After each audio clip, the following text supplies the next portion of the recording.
Hello and welcome to my YouTube channel Kusum net classes. I am Amrit राज।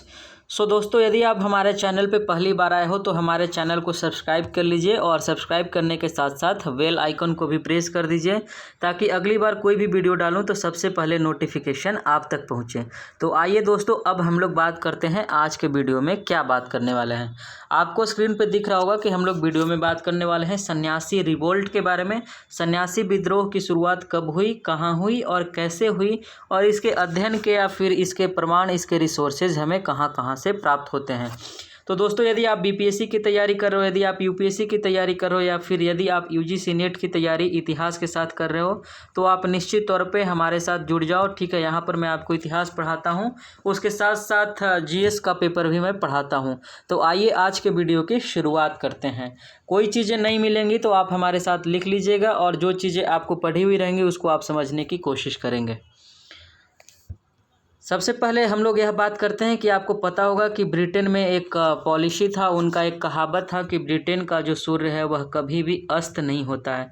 ठीक है, Britain का सूर्य कभी भी अस्त नहीं होता, यानी उनके साम्राज्य का विस्तार हमेशा होता रहता है। सूर्य डूबा हो, सूर्य उगा हो, हर 24/7 प्रत्येक मिनट, प्रत्येक घंटे उनके साम्राज्य का विस्तार होता है। लेकिन आज ब्रिटेन की हालत आप देख रहे होंगे कि ब्रिटेन का वह कहावत जो था वह पूरी तरीके से ध्वस्त हो चुका है। लेकिन सन्यासी विद्रोह उसी कहावत का परिणाम है दोस्तों।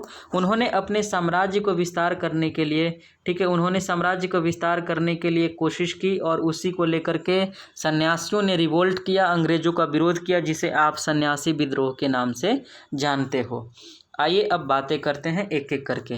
सन्यासी रिवोल्ट के बारे में हमें प्रमाण कहाँ से मिलता है।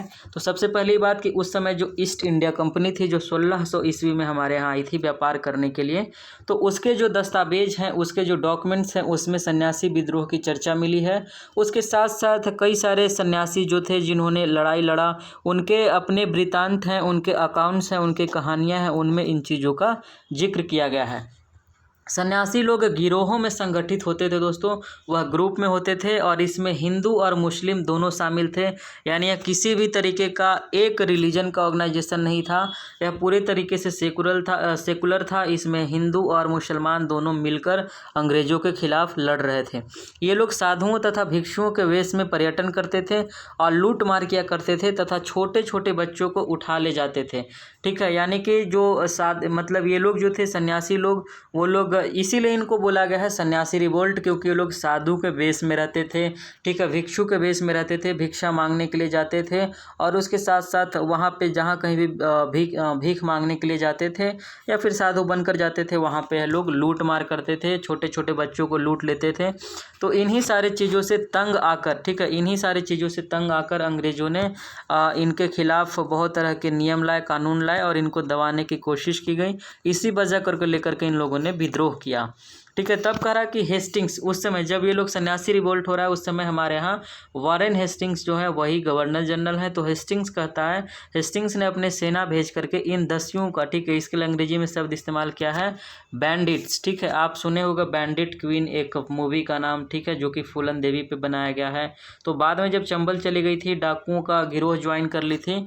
ठीक है, तो इसी तरीके से ये लोग डाकू के रूप में रहते थे, साधु के रूप में रहते थे, भिक्षा मांगने वाले के रूप में रहते थे। तो ये लोगों के खिलाफ हेस्टिंग्स ने सेना भेजा और उनका दमन करने के लिए बोला कि उन्हें ख़त्म किया जाए। ठीक है, उसके बाद बताया जाता है कि सन्यासी जो थे वो मूल तौर पे चोर डाकू थे। ठीक है, सन्यासी मूल तौर पे चोर और डाकू थे, फिर भी उनकी गतिविधियों से कंपनी परेशान थी। ठीक है, उनकी गतिविधियां जो थी जिनसे वो लोग लोगों का छीन मार करते थे, लूटपाट करते थे, इससे ईस्ट इंडिया कंपनी बहुत परेशान हो गई थी। और 1767 ईस्वी में पटना, यानी पटना जो जोन था वहाँ का ईस्ट इंडिया कंपनी का प्रधान था, उन्होंने यह लिखा, उन्होंने बताया कि 5000 सन्यासियों का गिरोह सारण पहुंचा है।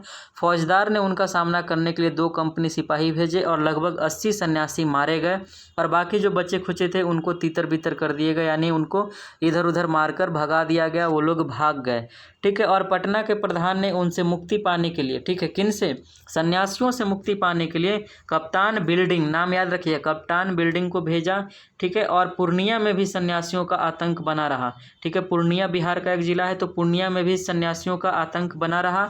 और यह सन्यासी मुख्य तौर पे दिनाजपुर, ठीक है, रंगपुर और मालदा से आते थे। यह सब पश्चिम बंगाल का इलाका है, ठीक है। तो पूर्णिया और किशनगंज का इलाका बंगाल के बाउंड्री से मैच भी करता था। और पूर्णिया के उस समय के जो निरीक्षक थे उनका नाम था मिस्टर डुकेरल, ठीक है। तो मिस्टर डुकेरल ने 1770 में, कब, 1770 में घाटों, ठीक है, जो कोसी नदी के घाट थे, उसके अलावा कोसी नदी के जो मार्ग थे वहाँ पर हरकारों और गुप्तचरों को, ठीक है। तो गुप्तचर वह होते थे दोस्तों जो गुप्त तरीके से रहते थे और वो लोग सूचना पहुँचाते थे अंग्रेजी सरकार को। आप मौर्यन डायनेस्टी भी पढ़ोगे तो उसी समय से हमारे यहाँ गुप्तचर व्यवस्था चलता है, जो कि साम्राज्य की प्रशासनिक व्यवस्था को सुदृढ़ करने में या किसी भी तरीके का अटैक वगैरह को रोकने में उनका बड़ा रोल होता है। जैसे आज के दौर में CBI है, रॉ एजेंट वगैरह, यह सब गुप्तचर ही हैं, ठीक है। तो मिस्टर डुकेरल ने 1770 में कोसी नदी के इलाकों में, ठीक है, गुप्तचरों को नियुक्त किया। और 1773 में सन्यासियों का एक दल जो है वह पूर्णिया होकर के, ठीक है, बंगाल में प्रवेश करने की कोशिश की। लेकिन स्थानीय अधिकारी जो वहाँ पे जो लोकल ऑफिसर्स थे, ठीक है, उनमें से कप्तान ब्रुक थे, ठीक है। कप्तान ब्रुक अपनी सेना के साथ गए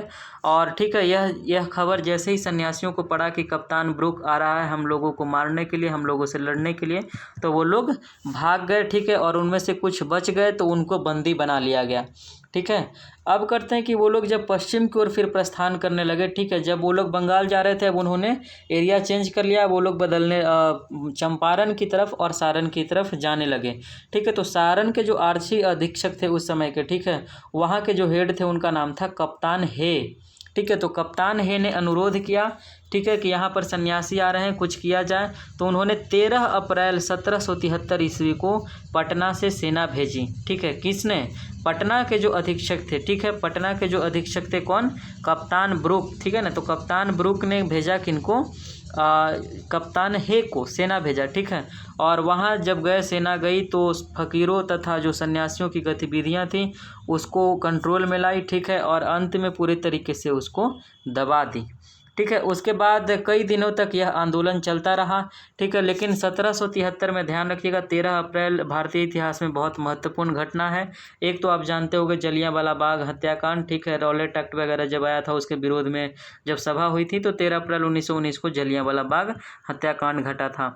और आज 13 अप्रैल 1773 ईस्वी को पटना से सेना जब गई, तो वहाँ पर सारण में और हाजीपुर और चंपारण वाले इलाके में सन्यासियों के विद्रोह का अंतिम रूप से दमन कर दिया गया, ठीक है, अंतिम रूप से दमन कर दिया गया।